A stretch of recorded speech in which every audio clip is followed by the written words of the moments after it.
one. All right, we are live and feeling alive, baby. Let's go.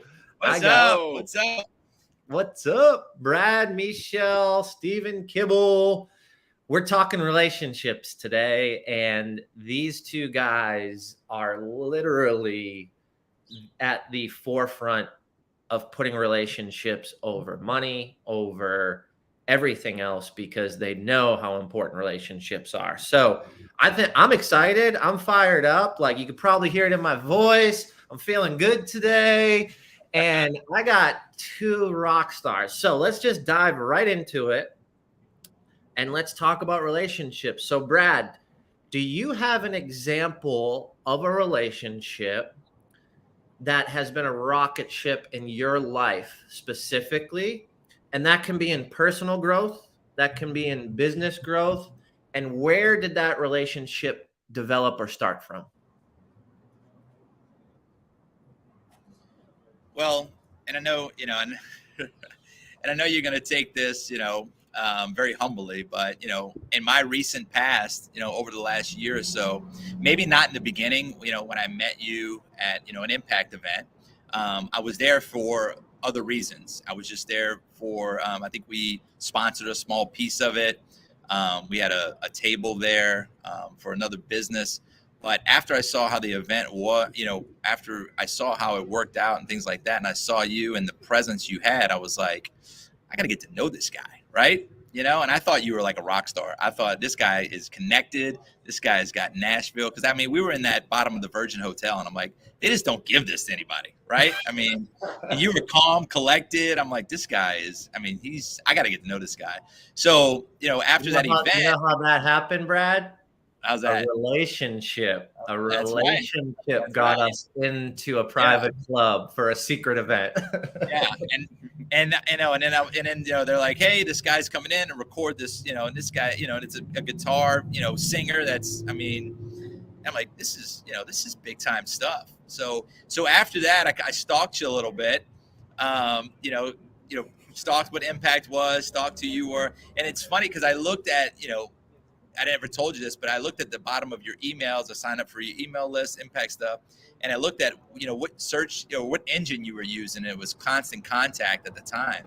I had no idea what that was. So I clicked on it and I was like, man, you can do all this yourself. So I started using Constant Contact as one of my, as one of my tools for my business. So from there on, you and I have just continued to connect, continue to connect, maybe randomly, but in the last 6 months, we've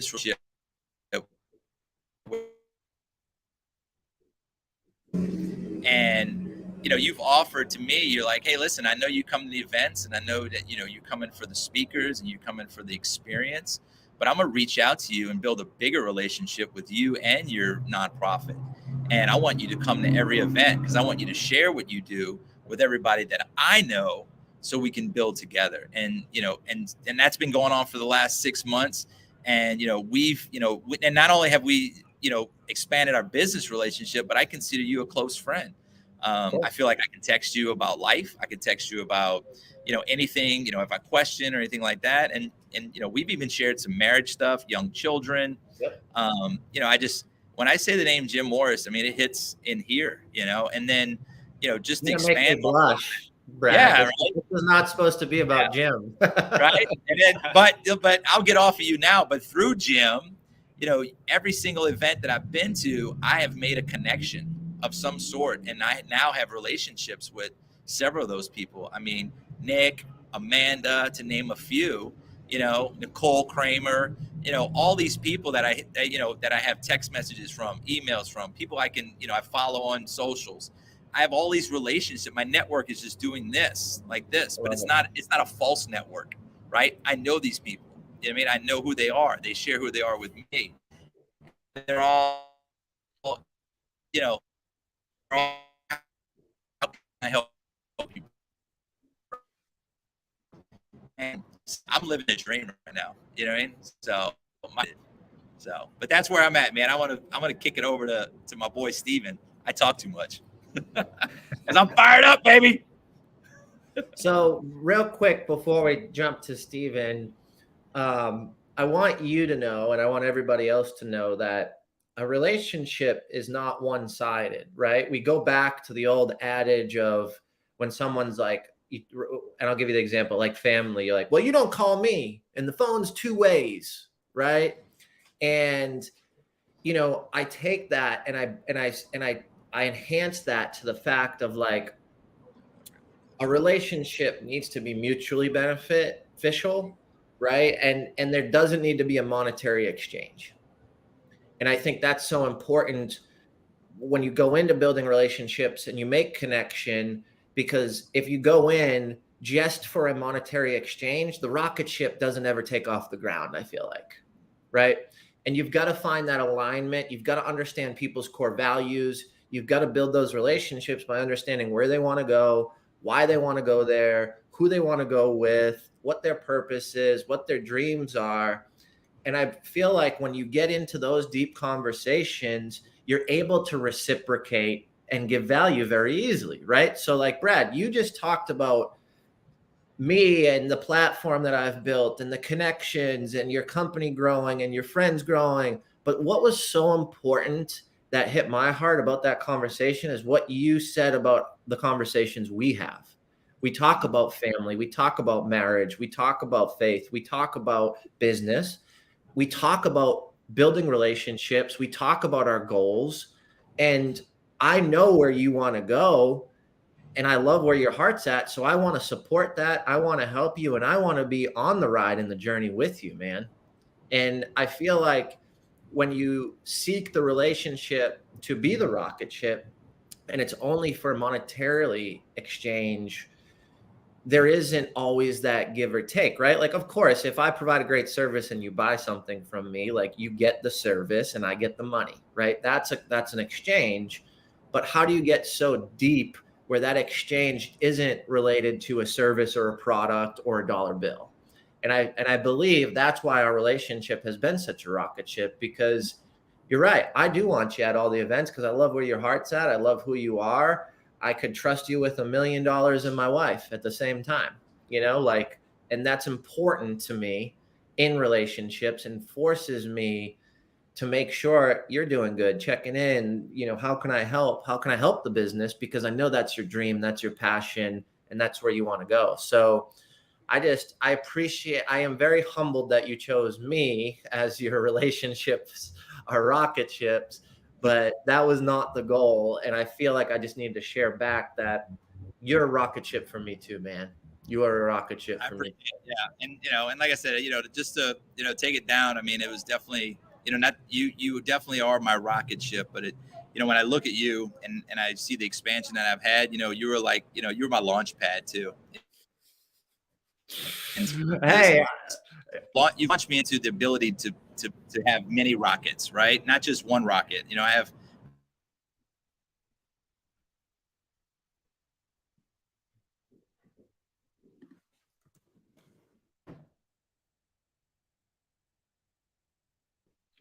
think we lost you, Brad, right in the best moment.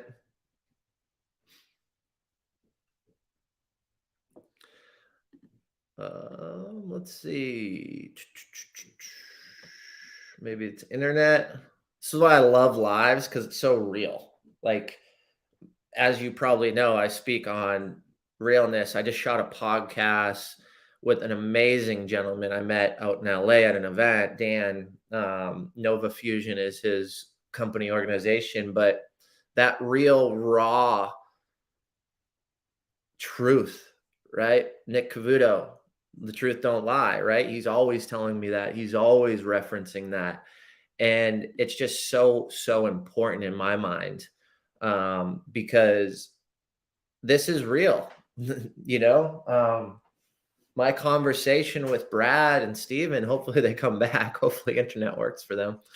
But this is real.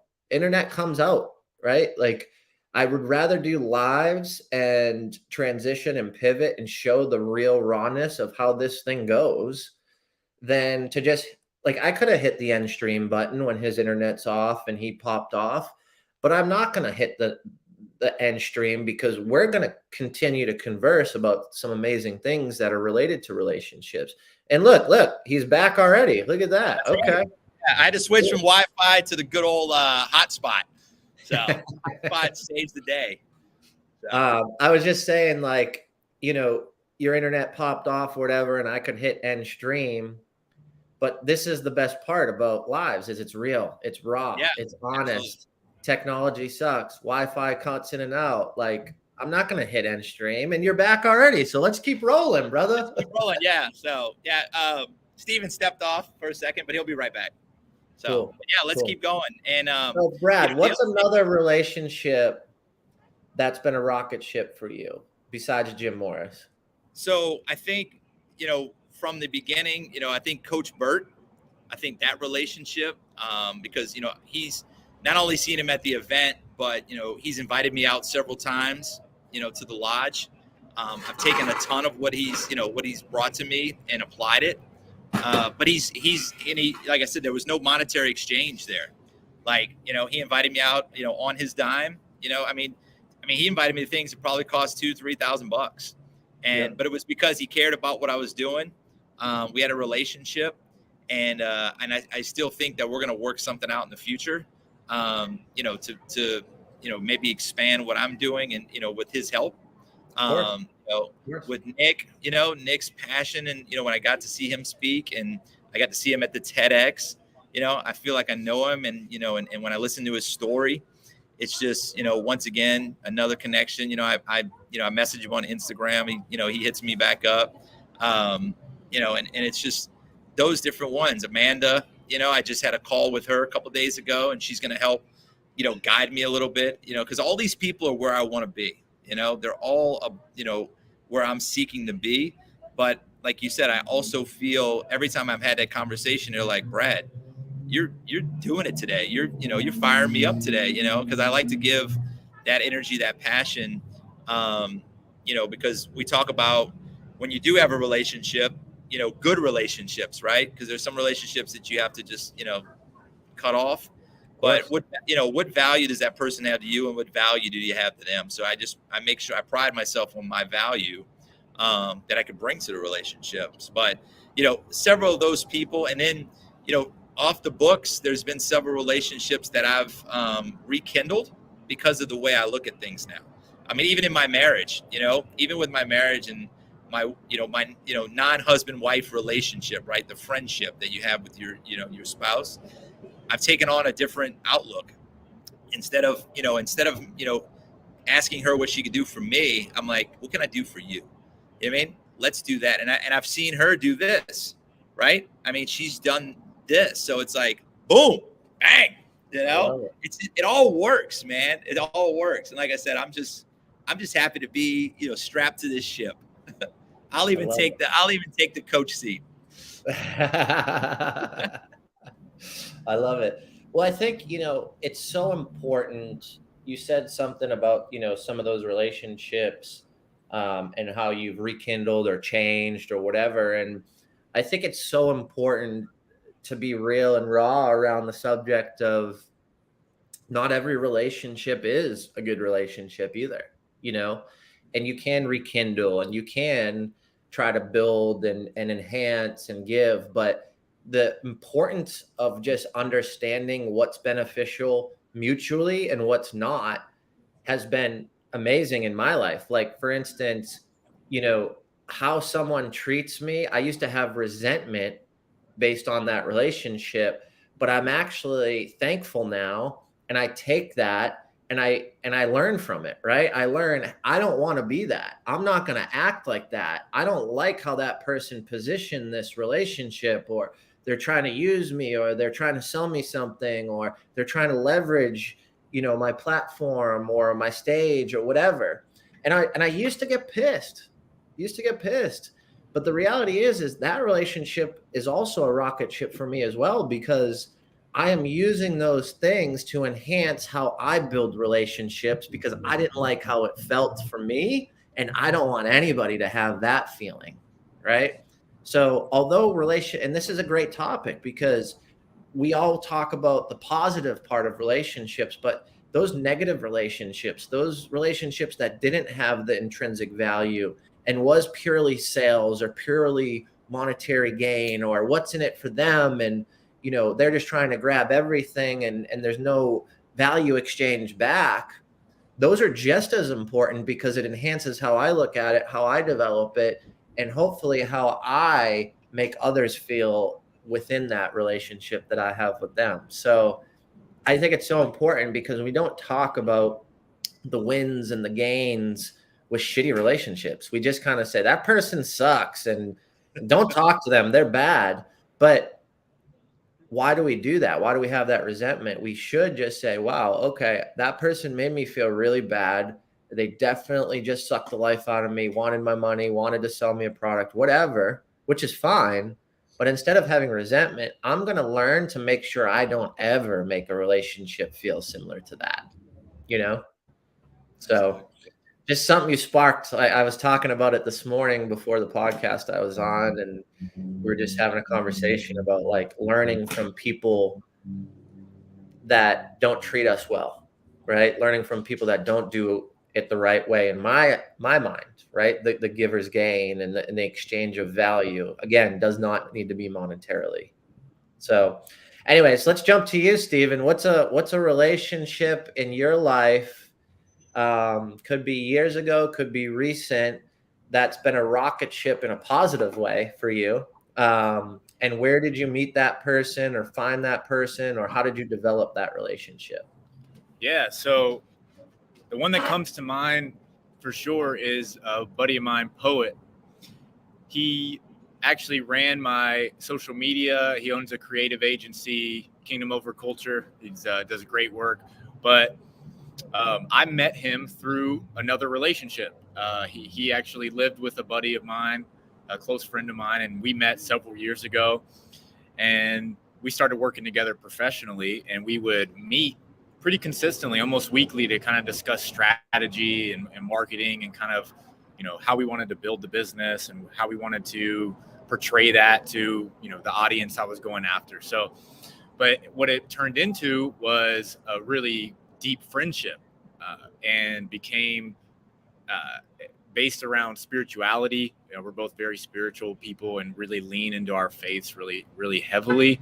And so it became this really great friendship, and we learned so much from each other, but I learned so much from him in terms of a few things that y'all spoke about, right? And, I'll liken it to a rocket ship, since that's what we're talking about.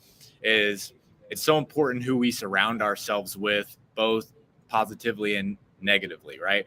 We need people that fuel our rockets, right? We need people that fuel us up, that help us to go further. We need people in our lives that are positive, that encourage us, right? And, naturally I'm a bit of an introvert, and I think we spoke about this at one of the events. And so, I'm not instinctively someone that wants to go out and speak to people, right? I can do it, but it's not something that I necessarily want to do all the time, or something that comes easy to me. And, he spoke to me, and I'm paraphrasing, but essentially it's, look, you want to grow, you want to build your network, you have to get out there, you have to go meet people, you have to find the people, the relationships that align with your values and your morals and what you want your business and your company and your life to become. And so, funny enough, that conversation with him led me to attend the first event with you, right? Which I came to the event. It was my anniversary, my wife and I's anniversary. And it was our 8-year anniversary, and we went together. I'm like, this guy's a stud. Like, I'm like, this dude's at an event, working on himself, meeting people. He's got his wife on his anniversary. She's beautiful. They could be anywhere in the world with these two gorgeous humans in front of me. And they're at an event looking to grow, looking to build relationships, and looking to better themselves. And not only themselves, but others. That was the key moment in our conversation where I'm like, this guy's special. This is a different type of conversation. And not special in a way of, well, it is special that you're celebrating your anniversary at a professional development event, but more so special that the alignment with you and your wife is so strong and impressive that she wasn't the woman saying, can we go, babe? Like, this sucks. Or it wasn't your show. It was, you guys were both there together in synergy. And like, dude, that's a rocket ship, bro. That relationship is a rocket ship. Yeah. That's something to mirror. If anybody's listening, and, you know, I learned a lot from that. I learned a lot from you because, you know, my wife's similar to that. And I sometimes make the assumption that she may not want to do this because she wants to do that. And in the same case as you, she would probably want to go learn and develop and grow. So yeah. Anyways, keep going, bro. Cause you got me all excited. You got me all jazzed up. My wife would never do that. No, never do it. My wife is amazing. She's incredibly supportive, and she's obviously she's the most important relationship that has been a rocket ship for me, to your point, and supports me wholeheartedly. But, you know, we came to that event, had a great time. We ended up shutting it down. They had to kick us out of that place. Right. We were the last people that left. Brad can attest to that because he was there too. They kicked us all out. And but, you know, I listened to everyone who spoke, you know, you and even, you know, especially Craig too, you know, and heard some things there about letting go of relationships that are negative, right? So addition by subtraction, you know, and again, likening it to rocket ships, right? Is like when a rocket ship takes off, it's got those boosters, right, that get it up there. But in order for it to get into space and where it needs to go, it has to let go of that, right? It's got to drop that weight, right? And so, you know, a rocket ship's a great analogy for everything that we're talking about. Is sometimes you have to let go, you know, to grow, and it's okay. So for everybody who's listening, like people that you love, people that you care about, people that have been in your life since day one, right?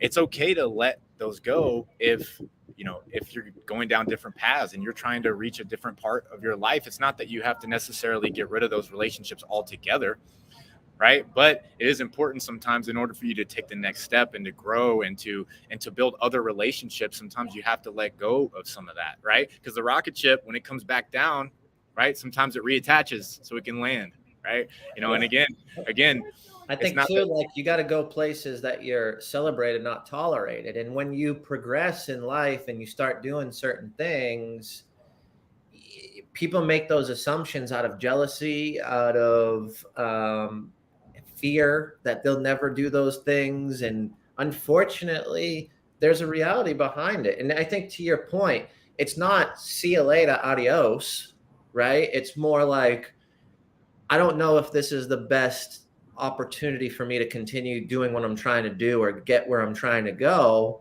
Like, y'all want to hang out, grab beers and do a barbecue on Sunday because I'm taking Sunday afternoon off and I'm in town. Let's roll. Like, let's chill. Let's hang. Yeah. But I can't be doing, you know, coffees, lunches, and dinners when you're giving me shit because I'm trying to grow and get better and, you know, this, that, and the other thing, right? Like, you're not celebrating my success. And you're tolerating it, and I don't want to be around people who tolerate it. I want to be around people who align with it. Yeah, exactly. And thankfully I'm blessed enough where a lot of my relationships are good and are very supportive. In my really close circle of friends, we all have a similar mindset in terms of we want to grow and we want to keep building, right? 1% every day, you know, all the cliche things that everybody says. It's like, it's true though. We want to keep growing. But, you know, from that relationship with Poet encouraged me. He fueled me up to go out and do something out of my comfort zone, which then led me to meet you and to meet Craig, and then, you know, propel it further and even reinforce that belief of, man, it was great that I did this. This is great. This is really working. You know, I'm meeting these relationships.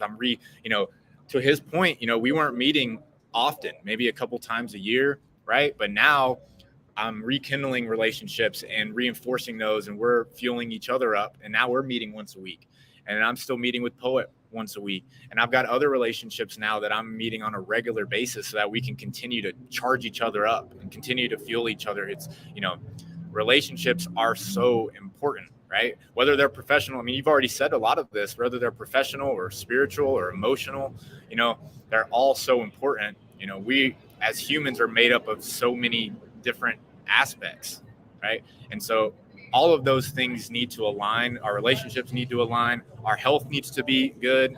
Obviously our wealth is really important to us supporting ourselves, and all that stuff stems from relationships. And it only gets better. It only grows better through more relationships, either whether you're deepening existing relationships, rekindling old relationships, or building new ones. Totally. Man, mic drop. That's it. I'm like, let's go. I'm gonna go. Yeah. Wow. Speaking of dropping bombs, Brad Lee's podcast, Dropping Bombs, airs on Monday with your boy Jim Morris. Yo, love it. I'll send you guys the link. I'm sure you're gonna get a kick out of it. It's about relationships. It's what we do. Hey, it's what we do, right? Love the it. relationship with yourself. I think Absolutely. that's the most important one, and I'm sure you guys heard me say it, and you'll hear me say it at Impact Effect 23 with some actionable items. But SOS, right? That's my acronym. The relationship with yourself, S. The relationship with others, O. And the relationship with spiritual, right? And you got to start with yourself, right? You got to start with the S.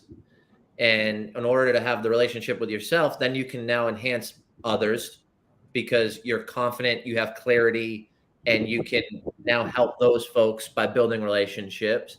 And once those things are in line, then I feel like they feed your spirit, And I think we all want help. We all may not ask for it. That's something that I'm working on. I'm in the season of asking for help, right?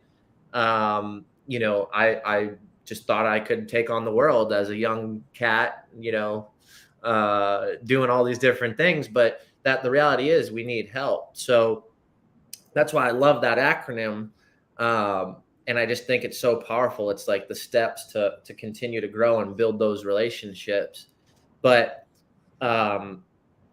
Stephen, you said something earlier about being an introvert and being scared to come to one of my events, and you Poet, your friend, pushed you to do that. There's a lot of people that are going to listen to this that are introverts. There's a lot of people that probably want to come to the Impact Effect 23 conference next month. They have the means, they have the funds, they understand the speakers are going to drop some gems. They see the quality, they see the curation of the room I've built. They've seen it all. I've talked to them. They're just scared. They're introverts. Do you have any advice for that person to take the next step, to come to the conference? And, are you willing to be in the room to maybe help that introvert navigate? Yeah, well, in the famous words of Craig Siegel, this is what motivated me further was, are you committed or are you just interested, right? If you want the growth, you have to get out of your comfort zone. You have to get out of the comfort zone, past that fear zone, get into the learning zone, and then that's where growth comes after that, right? So yes, you can come talk to me because I will be there, and we can introvert together. They'll definitely be, and that's when you said that, I'm obviously not an introvert. I'll sit here and talk. I'll go anywhere. So it's our responsibility to go talk to the introverts, right? Absolutely. And but keep going. Yeah, and make them feel welcome, because and to let them know, once you're in, it's just like anything else. When you jumping off a high dive or going down a water slide, it's like, I can't get up there. But once you do it once, you can't keep me off that slide, right? You're like, oh man, that was exhilarating. That was the best. And I'm just like, woo, woo, woo, going back at it. And to use the, Impact, Effect 23 as an example, I've never left an Impact event without making a relationship, but also taking something away that I've applied to my life every single time.